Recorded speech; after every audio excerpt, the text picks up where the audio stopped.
everyone, a very warm welcome. It's 9 p.m. IST and we're coming to you live from the WION headquarters in Noida, India. My name is Molly Gambhir and this is Gravitas with a new look but the same old spirit. Let's get started.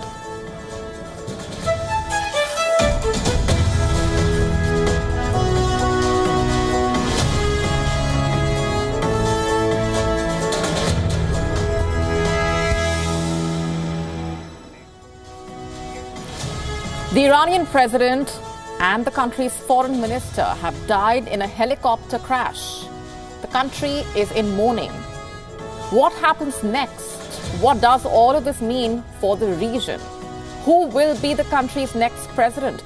We look at these questions and more in our top story tonight.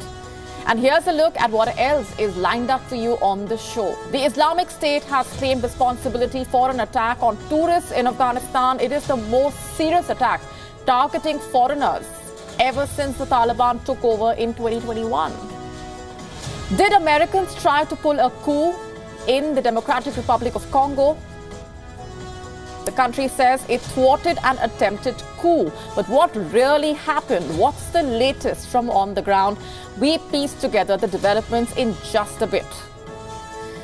Now, microplastics have been detected in human testicles. Should you be worried? And what does this mean for fertility levels? If you are someone who likes to eat bread and butter and breakfast cereals, wait till you hear about what the Indian Council of Medical Research has to say about these items. They are ultra-processed food. What does that mean for you? We get you all the details. You don't want to miss this story. All this and more lined up for you on Gravitas tonight. Stay with us.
Iran is in a state of mourning.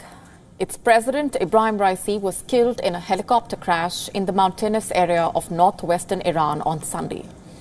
A hardliner, long seen as a potential successor to the supreme leader, Ayatollah Ali Khamenei. Raisi's death comes at a time of heightened tensions in the region, particularly in light of the war in Gaza and Iran's recent escalation with Israel. Raisi, who had been in office since 2021, pledged Iran's steadfast support for Palestine, a stand he repeated during his last speech on May 19, which he delivered during a dam inauguration at the Iran-Azerbaijan border. The crash also killed Iran's foreign minister, Hossein Amir Abdollahian. In a statement following the death of Raisi and Abdollahian, the Iranian government said it would continue to operate without disruption. Now, here's what happened so far. On Sunday, the helicopter carrying Raisi and Abdollahian went down in the Varzekan region north of Tabriz. Raisi was returning from an official visit to the border with Azerbaijan. The dead also included the governor of East Azerbaijan province and a senior imam from Tabriz city. Search teams located the wreckage in East Azerbaijan province. They fought blizzards and difficult terrain through the night to reach the wreckage in the early hours of Monday. داد در حالی که شب هست، بارندگی شدید وجود داره، هوا به شدت سرده، دارن. Iranian state TV reported that images from the site showed that the aircraft slammed into a mountain peak, although there was no official word on the cause of the crash. محل سقوطش این خود بالگرده که سقوط کرده و الان دارین اینجا تصاویرشو می‌بینین. این تصاویر توسط پهپادهای جمعیت هلال احمر که الان دقیقاً جایی هستم که But Iran's former foreign minister Mohammad Javad Zarif has blamed US sanctions on Iran for the president's death. You see, America's sanctions on Iran, which prohibit the country from purchasing US-built aircraft. Zarif says that these sanctions prevent Iran from having good aviation facilities. According to part of an interview cited by Iran International, he said that the crash that killed Raisi would be recorded in the blacklist of American crimes against the Iranian nation. Remember, the US had imposed several sanctions on Iran since the seizure of the US embassy in Tehran in 1979. Economic sanctions, including those targeting the aviation industry, were reinstated in 2018 after the U.S. withdrew from its nuclear deal. According to the Washington Institute, a U.S.-based think tank, Iranian airlines are prohibited from purchasing aircraft that contain more than 10% American parts. This is likely to complicate the process of updating or even repairing American-manufactured aircraft that the country purchased before the sanctions took effect.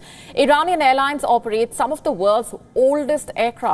It is estimated that the average fleet age of their aircraft is over 25 years. The helicopter that crashed, killing the Iranian president and the foreign minister, was a Bell 212 model.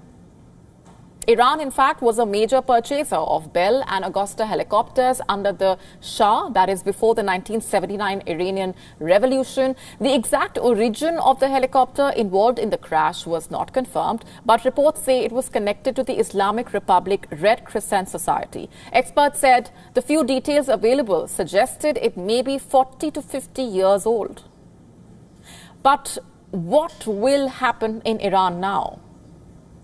Raisi's sudden demise is not expected to significantly affect politics in the Islamic Republic, and that's because the power ultimately rests with the country's supreme leader, Raisi's 85-year-old mentor, Ayatollah Ali Khamenei. Iran's constitution is straightforward. Following Raisi's death, Supreme Leader Khamenei appointed the first vice president, Mohammad Mokhber, to run the affairs of the country. Meanwhile, Ali Bagheri Qani has been named as the acting foreign minister. Now, Mokhber will organize the election for a new president, which will need to be held within 50 days. Under Iran's constitutional rules, elections can now be expected to take place by early July. Like I said, the most powerful figure in Iran is Ayatollah Ali Khamenei. He has been the supreme leader since 1989. He is the head of state, the commander-in-chief. In Iran, the president is the top elected official and second in rank to the supreme leader. But Raisi was not just Iran's president. He was expected to succeed his mentor and Iran's supreme leader, Ayatollah Ali Khamenei. Raisi's death has consequences for the future of one of the most powerful positions in the entire West Asian region. Iran is already facing Western pressure over its disputed nuclear program as well as its deepening military ties with Russia during the war in Ukraine. Since Iran's ally Hamas attacked Israel on the 7th of October, leading to Israel's assault on Gaza, conflagrations involving Iran-aligned groups have erupted throughout West Asia. Israel has not formally commented on Raisi's deaths, but reports coming out of Israel have stressed that the country was not involved. Israel's spy agency, the Mossad, has been blamed for several assassinations and bombings inside Iran in recent years, by the way. Its air force has also bombed Iranian assets in Lebanon and Syria, but the country rarely comments on such activity. Still, Israel's analysis so far appears to be that the unexpected demise of the two top regime figures is unlikely to significantly alter its long-running Cold War with Iran.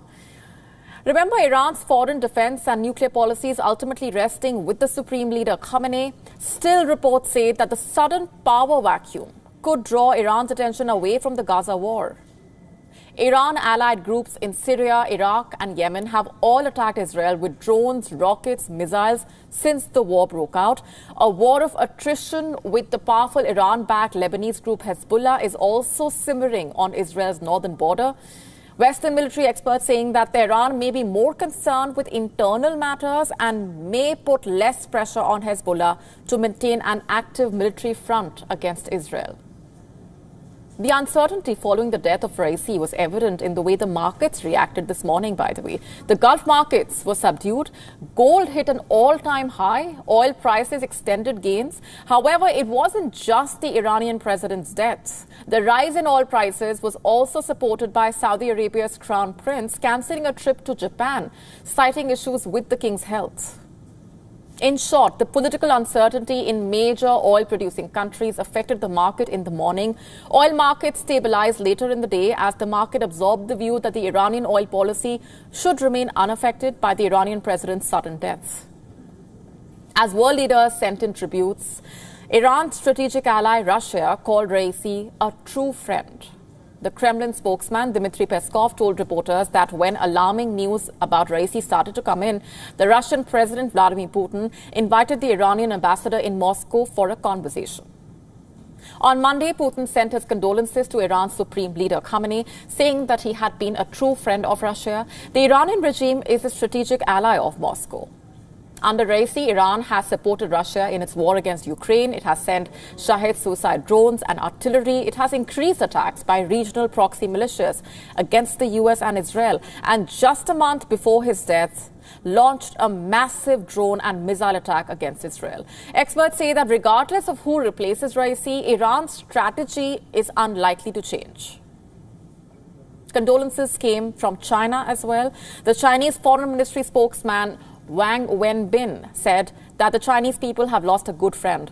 Remember, China has been a major buyer of Iranian oil. According to Western intelligence officials, in fact, China has also been supporting Iran's proxy war with Israel. Following the news of Raisi's death, Iraq, Lebanon, Syria and Pakistan all announced mourning days. As for who can be expected to attend Raisi's Namaz-e-Janaza, the funeral, it is unclear. What is clear is that it will be held on the 21st of May, that's tomorrow, in the city of Tabriz.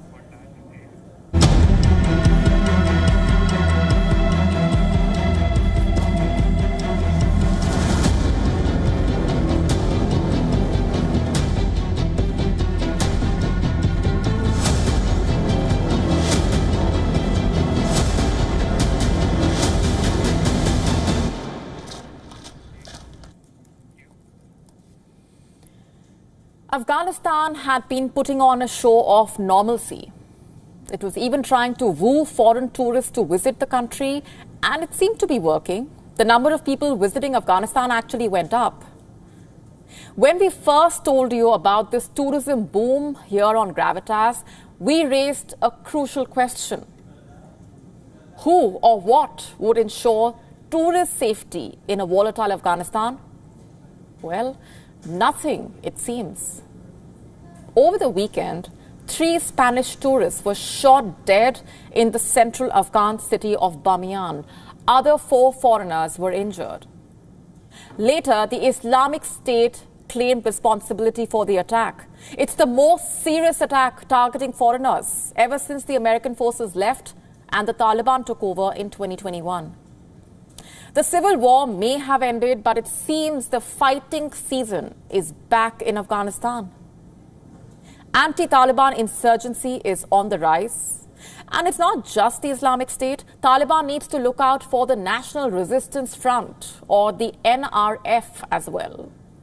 It is controlled by an anti-Taliban politician, Ahmad Massoud. Massoud lives in Tajikistan and controls his troops in exile. In an interview with The Spectator, he claimed that the NRF has staged 31 attacks on the Taliban in Kabul in the past 31 days. Their latest hit was merely 500 meters from the presidential palace. Massoud also boasted that after all these attacks, none of the members from his group have been captured. Why is the NRF attacking the Taliban, you ask? What does it want? to destroy Afghanistan's Islamic Emirate and install a democratic republic. The group came together when Western forces fled during the Taliban takeover. As the Islamists swept from Kandahar in the south up to Kabul, Afghan army soldiers joined a group of fighters in Panjshir in the north. Now, from a small area of land, they conduct guerrilla operations in half of Afghanistan's 34 provinces. Still, Masood says he does not have the firepower to launch a total assault on the Taliban administration. The group's missions are limited. It could be a drive-by shooting at a checkpoint or an ambush on the Taliban camp, but it cannot afford to do anything more. After all, it depends on the weapons left behind by the Americans and the Soviets. As for supplies, it gets them from Afghanistan's black markets. However, Masood believes with proper support, ideally Western arms, it is possible to defeat the Taliban. He also says that his forces are ready to do more. The man trades on the reputation of his father, Ahmad Shah Masood. He was a hero of Afghanistan's resistance against the Soviets. Back in the late 1970s and 1980s, Masood Sr. repelled several attempted invasions of Panjshir when the Taliban tried to take over in the 1990s. He led the Northern Alliance of rebel groups against them. The US and the UK also worked with the alliance to depose the Taliban in 2002. Masood Sr. had been supported by Western intelligence for decades. Is that what Masood Jr. is also seeking? 3 years ago, French and American intelligence services considered backing him against the Taliban, but Masood Jr. says it was far from enough. He met with a lot of military personnel before the Taliban's assault, but says he wasn't given any weapons or intelligence. He fled Kabul as the Taliban closed in on the capital and then tried to negotiate with the Islamists in return for a ceasefire. He asked for free nationwide elections, but was told to surrender or die. And so he took a helicopter and flew to Tajikistan. And from there, he is launching assaults on the Taliban. He is also seeking support from the UK. In exchange, he says he will stop the small boats carrying illegal migrants from Afghanistan to the UK. But would Britain take up his proposal is the question. If Masood Jr. gets the weapons he wants, will he launch a nationwide war against the Taliban?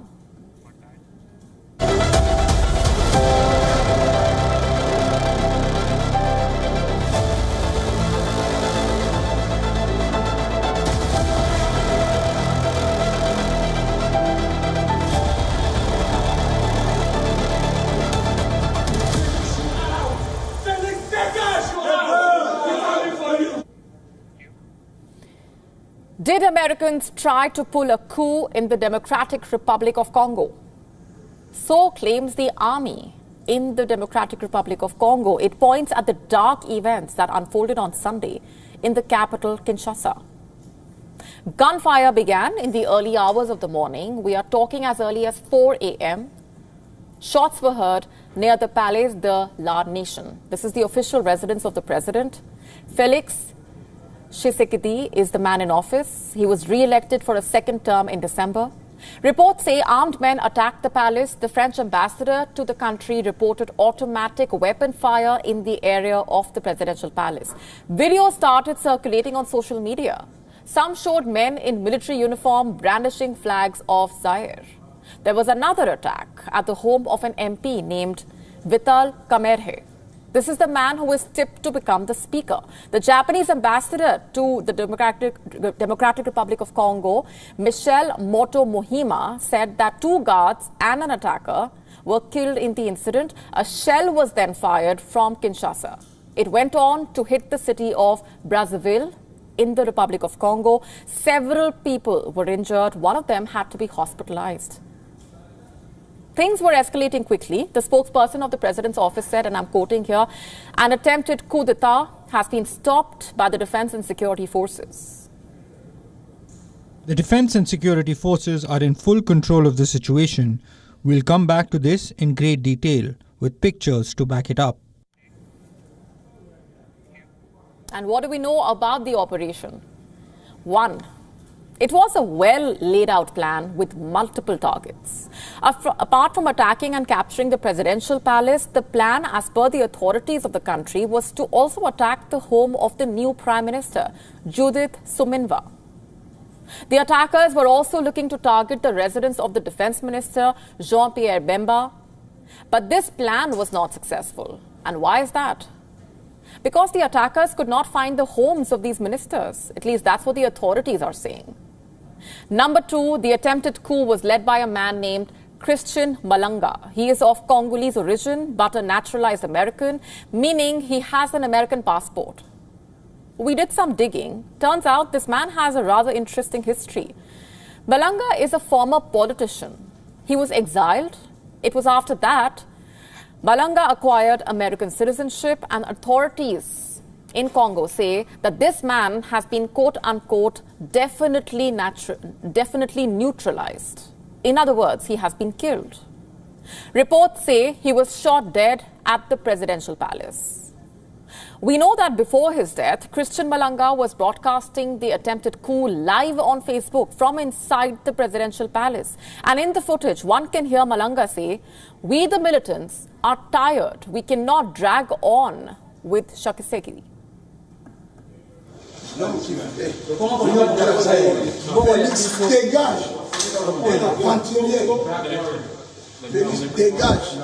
Dégage, never ever. Toloka mokasika tokoli na diaspora tokoli libanda pour banyanga kata mon groupe battement batamuke otali bana basolande bazo vivre eza normalité otali façon de vivre eza normalité. Félix, you out. Félix, dégage, you out. Malanga's son, who also is an American citizen, was part of the operation. He has been arrested. Number three, authorities say there were several attackers of multiple nationalities. 40 have been killed, 4 have been arrested. Among them was a British citizen, also 3 American citizens. Like we told you, Malanga's son is one of the 3 American citizens. And what exactly has America said? Interestingly enough, the US ambassador to the country has not denied or raised questions about the involvement of American citizens. Let me read out for you what the US official has said. "I am shocked by the events this morning and very worried by the reports of American citizens allegedly being involved. Rest assured that we are cooperating with authorities to the fullest extent possible as they investigate these criminal acts and hold accountable any American citizen involved." This is the part of the world where this is all happening. It's mostly a landlocked country. It's surrounded by the Republic of Congo, Central African Republic, South Sudan, Uganda, Rwanda, Burundi, Tanzania, Zambia, and Angola. Democratic Republic of Congo is rich in minerals, but the resources have not translated into progress for the 100 million odd people who live in this country. And why do you think that is? Conflict, corruption, poor governance. The country's natural resources mostly lie in the east, which also happens to be the part of the country where violence is raging. Clashes have intensified between the army and the rebel group that goes by the name March 23 Movement, or simply M23, which is believed to be backed by the government of Rwanda. In the past, Democratic Republic of Congo has fought multiple civil wars. The Second Congo War was fought between 1998 and 2003. It left over 900,000 people dead. How have the people of Democratic Republic of Congo reacted to the news of the attempted coup? Some have expressed shock. Many are asking some serious questions. For example, how exactly did the attackers manage to enter the presidential palace, given that the property is heavily guarded? Authorities in the country have said that they will be getting back with more details.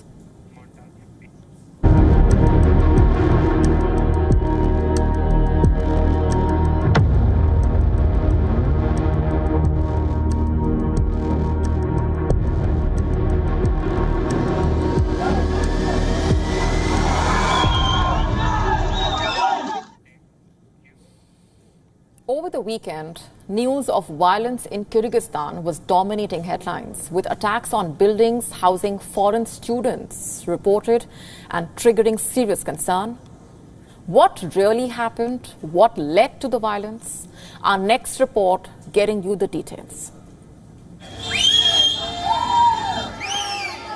A violent attack unfolded in Kyrgyzstan, with hundreds of Kyrgyz men attacking buildings housing foreign students, including Pakistanis. These incidents of mob violence rocked the Kyrgyz capital on the night of May 17th. What led to the attacks? The police claimed that the attack was prompted by foreigners beating up locals in the city. Several Kyrgyz locals took to the streets on the night of May 17th, accusing officials of showing lenient treatment towards the foreigners involved in the fight. Following the violence in Kyrgyzstan, Pakistan flew back students on special commercial flights. On Saturday, Pakistan's foreign ministry said it had summoned and handed a note of protest to Kyrgyzstan's top diplomat in the country. According to a statement from Pakistan's foreign ministry, it was impressed on the Kyrgyz chargé d'affaires that the Kyrgyz government should take all possible measures to ensure the safety and security of Pakistani students and citizens. On Sunday, the Embassy of India in Kyrgyzstan said that all Indian students are safe as the situation in Bishkek remains normal. This was the post put out on the platform X by the Indian Embassy, advising Indian nationals to contact the helpline number in case of any issue. It said, and I quote, "The situation in Bishkek is normal. All Indian students are safe. They are requested to continue to follow the guidelines prescribed by authorities in the Kyrgyz Republic," unquote. Earlier on May 18th, India advised its students in Bishkek to stay indoors, following reports of mob violence targeting international students, especially those from South Asia.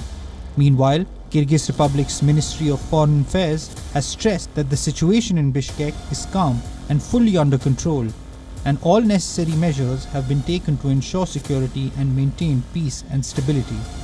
Kyrgyzstan's affordable university fees has made the country a major academic destination for young people from South Asia, especially those pursuing medical studies. There are an estimated 15,000 Indian students in Kyrgyzstan.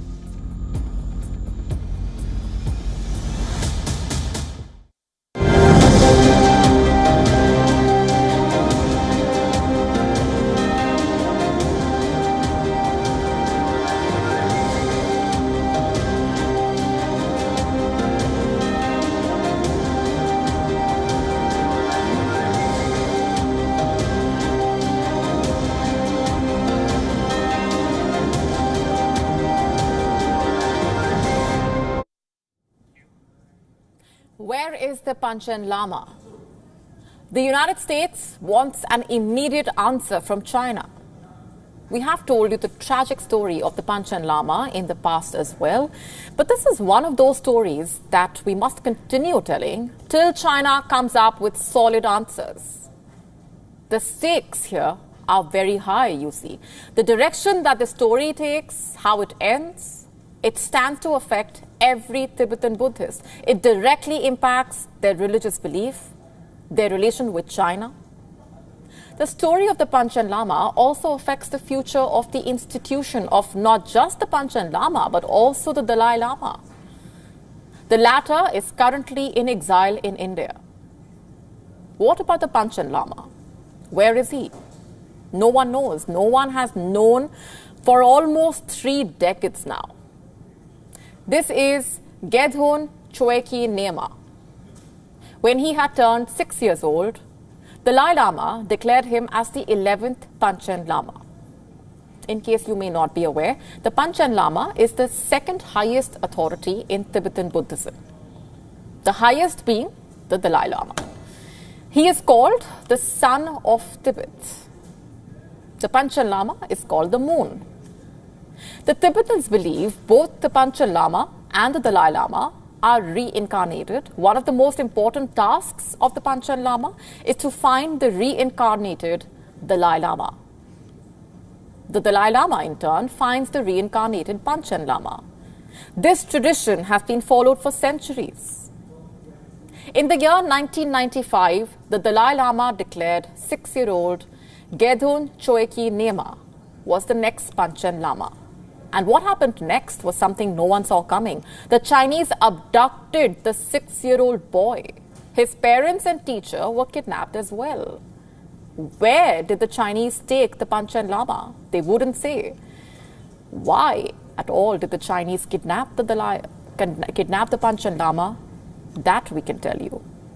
You see, the previous Panchen Lama was a strong critic of China. He would speak against Beijing. China jailed the Panchen Lama when he was all of 26. He spent over 8 years in jail. Even after his release from prison, the Panchen Lama remained under house arrest. In the year 1989, the Panchen Lama died under mysterious circumstances. Tibetans believe the 10th Panchen Lama was poisoned by medical staff. When the 11th Panchen Lama was named, the Chinese saw the boy as a thorn in its path to control Tibet. 1995 was a time when Jiang Zemin was the president of China, and under him the repression of Tibet was on the rise. There was tighter control on religious activity. There was a rise in arbitrary arrests. Under Jiang, China not only kidnapped the young Panchen Lama, but also replaced him with a fake. You heard that right. China announced that it had found the real Panchen Lama. This is Gyatsen Nordu.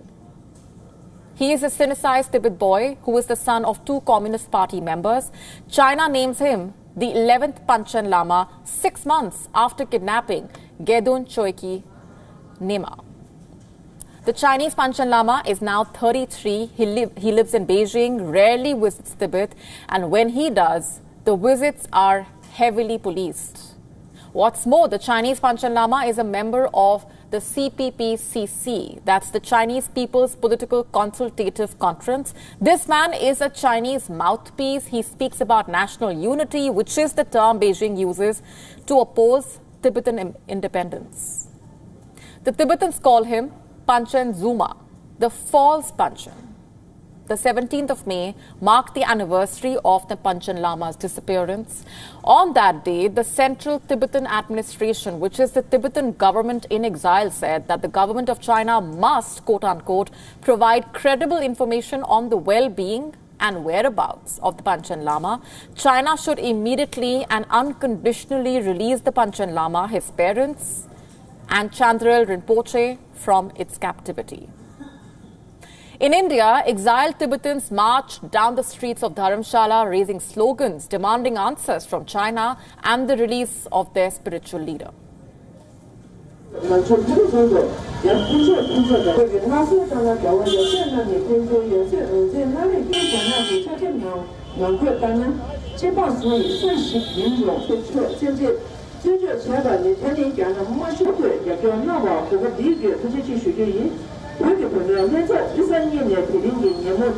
is now the 29th time that we are gathered here, and we want the Chinese government to release Panchen Lama. It also shows the disregard for the human rights, and there is no religious freedom inside Tibet. Here's what the US has said. We urge the PRC authorities to immediately account for Gedun Choeki Nema's whereabouts and well-being, and to allow him to fully exercise his human rights in line with the PRC's international commitments. It's been almost 3 decades since anyone saw the Panchen Lama or heard from him. So where is the Panchen Lama? Back in 1996, the Chinese authorities said that he has been put under the protection of the government at the request of his parents. China, in fact, has repeatedly denied requests by international community to visit the Panchen Lama. So what exactly is China hiding then? And what has China done to the Panchen Lama?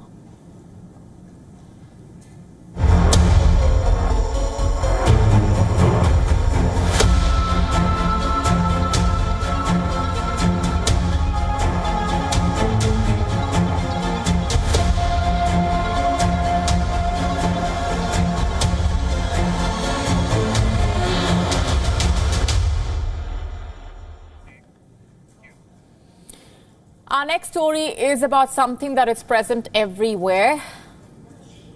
I'm talking about plastic, more specifically microplastics. After being found in a human heart, human brain, human breast milk, microplastics have now been discovered in human testicles as well. You heard that right. According to a report by the University of New Mexico, microplastics have found their way to the testicular tissue of humans and dogs. First, what are microplastics, you ask? They are tiny plastic particles. They are less than 5 millimeters in diameter. There are two categories, primary and secondary. Primary microplastics are designed for commercial use. And as the name suggests, secondary microplastics are the result of the breakdown of larger plastic items. And these fragments come from a variety of degraded plastic sources, such as synthetic clothing, car tires, even plastic bottles. The smaller the fragment, the easier it can move more easily it can move through the environment. For the study, researchers analyzed over 47 dogs and 23 human testicle samples. The test results were shocking. It was discovered that there were 12 types of microplastics present in the samples. You must be wondering, why dog testicle samples? Well, the sperm production process in dogs is similar to human beings, both in its mechanism and the sperm count. Secondly, dogs live alongside humans and share common environmental factors. As per the report, polyethylene, one of the most commonly used plastics, is the most prevalent form of microplastics found in both human and canine tissue.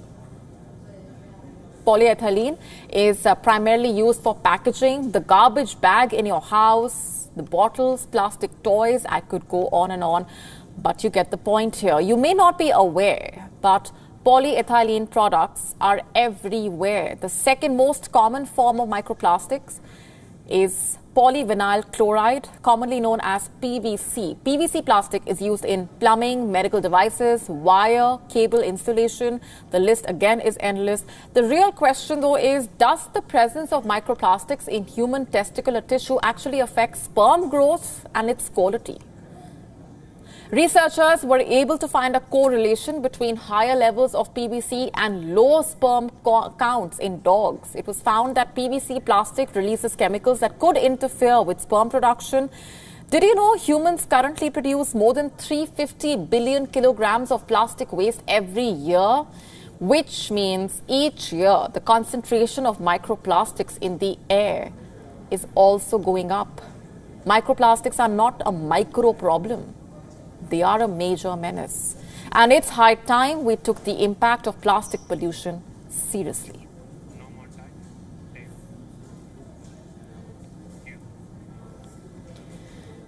What did you have for breakfast today? Was it a toast with a generous serving of butter and cheese, perhaps? Or was it some breakfast cereal with milk? Or if you are a fitness enthusiast, then maybe some protein pancakes with a dollop of peanut butter. If you had any of these dishes or something similar, I'm sorry to break it to you, but you started your day with ultra processed food. Are you shocked? If not, you will be once you listen to the entire list. I'm talking about the latest dietary guidelines released by the Indian Council of Medical Research, ICMR. It has advised against consuming level C processed foods excessively. And which food products are these exactly? I can confidently say you will find some of them if you open your pantry right now. According to the ICMR, Group C food items include commercially produced bread, breakfast cereals, cakes, chips, biscuits, fries, jams, sauces, mayonnaise, ice cream. Also seemingly healthy products like protein powders, peanut butter, soy chunks, tofu, paneer. Now the obvious ones, such as frozen foods with additives, cheese, butter, meats, plant-based meats, refined flours of cereals, millets, legumes, energy drinks, health drinks added to milk, beverages and fruit juices. And then there are culinary ingredients like cooking oils, refined sugars, salt and spices. That's because food additives like artificial colors and emulsifiers are often used in their processing. Are you thinking what we are thinking? What do we even eat then? Now, it's a known fact that the food we eat has to undergo some processing to make it suitable for consumption. Grains are turned into flour, milk has to be pasteurized, fruits have to be refrigerated. The healthiest of food items need some degree of processing. Does it make them unfit to eat? No, it doesn't. Then when do you need to be cautious exactly? When producers overdo it, as in they ultra-process the food in the greed to improve the taste, the appearance or shelf life of the food products. Many companies subject their food products to extensive industrial processing. They add concerning amounts of additives, preservatives, sweeteners, colorings, flavorings, emulsifiers, many other substances that have no business being in the food or your body.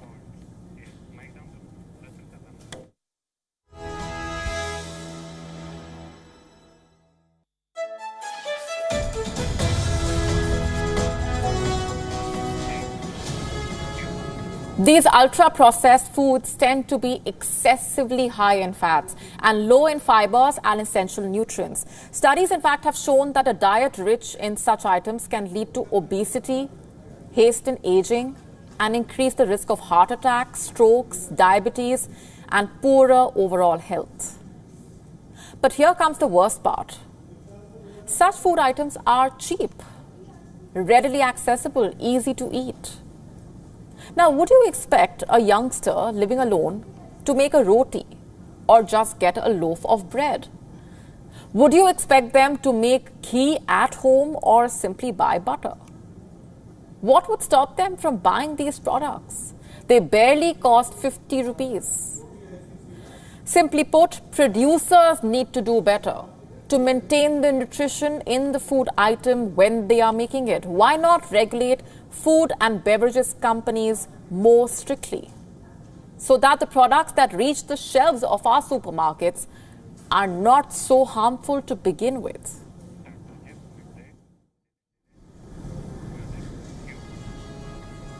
On that note, we're taking a very short break. Stay with us. You're watching Gravitas.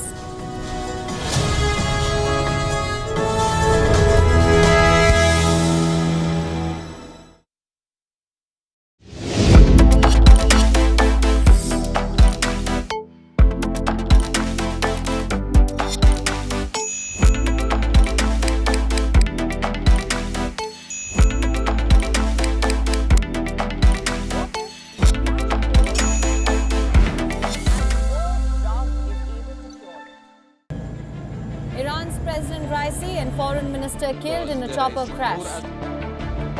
Ill-fated US-made helicopter crashes in foggy conditions in northwestern Iran. World leaders express shock over Raisi's tragic death as Iran goes into mourning.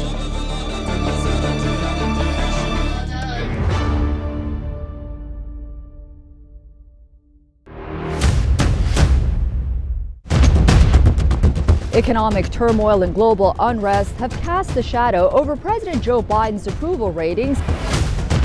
The rockets are continuing to be fired by Hamas in Gaza, although at a slower rate than previously. So, right now, we are with the volunteers from the Aleppo municipality. They are still trying to go to the rescue for the people they can find out. India has emerged as a major diplomatic force at the world stage. The rising cost of living in Nigeria continues to impact citizens from all walks of life. The citizens of Gujarat witnessed a mega roadshow here in the city of Ahmedabad. China is South Africa's largest trading partner for 134 years straight.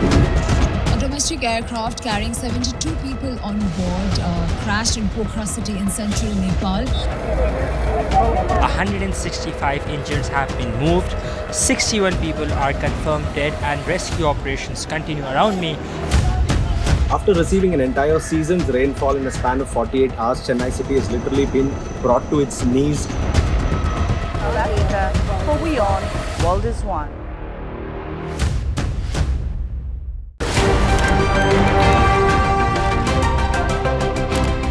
Ready to dive into your daily dose of news? Bringing you what's trending in the West and all that's setting trends in the East. And all of this served up with a side of insightful banter. We don't just bring you the latest stories. We bring you your talking points for the day. And while you do that, from the busy streets of New York, I will provide you with deeper insights on the developments through the course of the day in the US. And I will be here at the WION headquarters, getting you all the action from the universe of sport. All that you need to know about your favorite teams and players, right here. The show that keeps you ahead of the global curve. A conversation you'd want to be a part of. A place where news becomes an engaging exchange. We bring you stories that impact your present. This is World DNA. Join the conversation.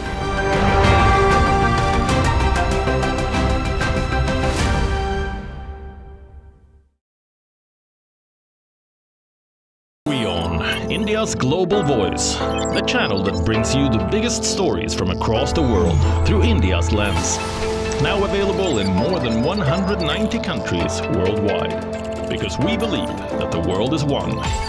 Watch us in Africa, Europe, USA and Canada, South America, Asia Pacific, Middle East and North African regions. Also available on these digital platforms across the world. WION, World is One.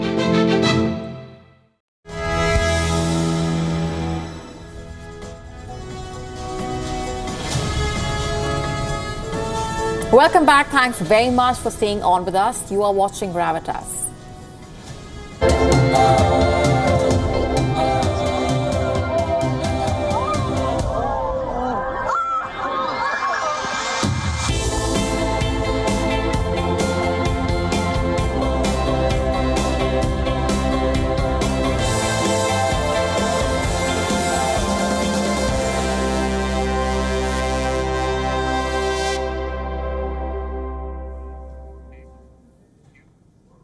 Last night, the skies of Spain and Portugal lit up in bright tones of blue and green. Several videos have surfaced on the internet. It was a visual treat for the residents, to say the least. What led to this? How rare is it? Are you likely to see this happening again anytime soon? Our next report explores. Over the weekend, people of Spain and Portugal met a visitor from outer space. Nobody had been expecting it. It came in the form of a fireball, streaking across the sky. Behind itself, it left a smoldering trail of graffiti. The videos shared on the internet show a dark night slowly transitioning into day, and blazing in shades of green and blue. It wasn't the ordinary blue you get to see every day. How did this happen? Earlier, it was thought to be due to an asteroid. After all, rocky asteroids paint sky-high streaks as they slowly die in the Earth's atmosphere. But it didn't quite add up. This visitor was plunging towards the Earth at a remarkable speed, more than twice of what's expected of a typical asteroid. So, who do we thank for the weekend's dazzling view? A fragment of a comet. Scientists believe the icy object may have formed at the dawn of the solar system. It lost its battle with our planet's atmosphere a few miles above the Atlantic Ocean. None of its parts made it to the ground. However, revelers in Spain and Portugal got to enjoy a memorable night. It isn't rare for comets to create shooting stars. We have multiple meteor showers throughout the year. They occur when the Earth passes through debris clouds of specific comets. Air in front of the objects gets compressed and heats up. It erodes, cracks open and obliterates the debris. This destructive process releases light and, if the projectile is big enough, a powerful shock wave too. Bureau Report, WION, World is One.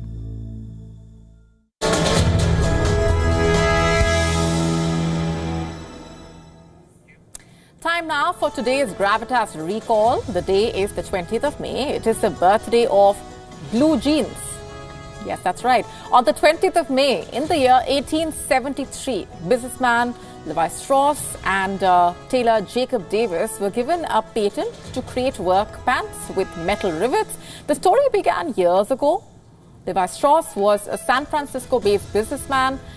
He was importing clothing and fabric and selling it to small stores in California and some other states. A tailor in Nevada named Jacob Davis was one of Strauss's clients. In 1872, Davis wrote a letter to Strauss telling him about the new work pants he was making. The pants had metal rivets on the stress points. Davis said that Strauss provide the funds and the two men get the patent together. Strauss agreed. On the 20th of May, 1873, the patent was granted to the two for improvement in fastening pocket openings, and that is how the blue jeans were born.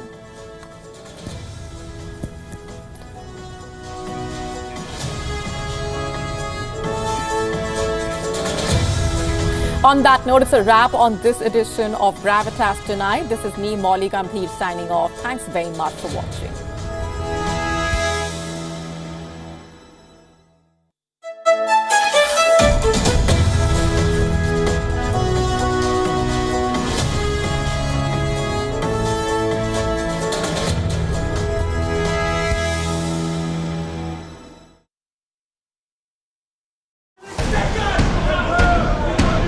Shock and panic in the Democratic Republic of Congo as the army foils a coup attempt and arrests 50 people, including 3 Americans. After Niger, newly elected Senegalese Prime Minister Ousmane Sonko now calls for an end to French occupation and even criticizes the presence of the French military in the West African nation. And the kora, a Western African stringed instrument, makes a resounding return thanks to Gambian artist Sona Jorbate, Wild of Africa, at these times, only on WION.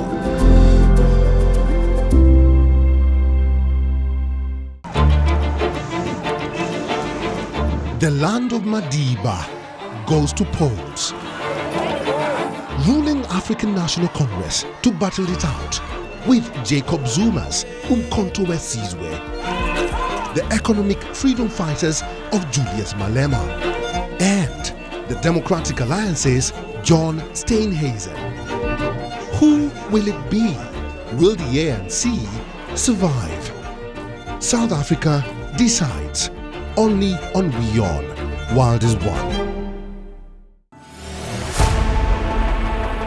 Know more? Understand better? Think ahead. Hello and a very warm welcome. You are watching Gravitas with me, Molly Gambhir.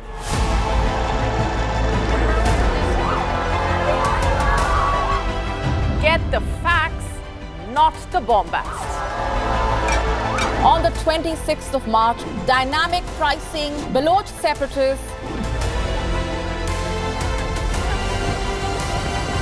Gravitas cuts out the clutter. Gravitas keeps calm when others scream. Gravitas brings news to life.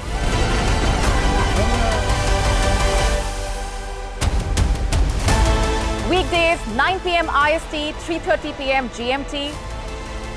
Gravitas. Seeing is believing. WION, India's global voice, the channel that brings you the biggest stories from across the world through India's lens.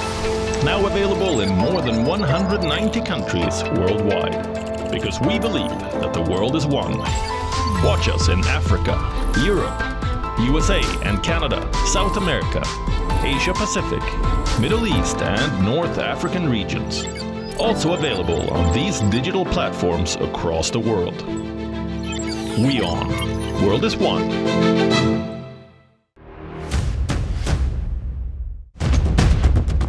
Economic turmoil and global unrest have cast a shadow over President Joe Biden's approval ratings. The rockets are continuing to be fired by Hamas in Gaza, although at a slower rate than previously. So, Right now, we are with the volunteers from the Aleppo municipality. They are still trying to go to the rescue for the people they can find out. India has emerged as a major diplomatic force at the world stage. The rising cost of living in Nigeria continues to impact citizens from all walks of life. The citizens of Gujarat witnessed a mega roadshow here in the city of Ahmedabad. China is South Africa's largest trading partner for 134 years straight. A domestic aircraft carrying 72 people on board crashed in Pokhara city in central Nepal. 165 injuries have been moved. 61 people are confirmed dead and rescue operations continue around me. After receiving an entire season's rainfall in a span of 48 hours, Chennai city has literally been brought to its knees. South Africa, for WION, World is One.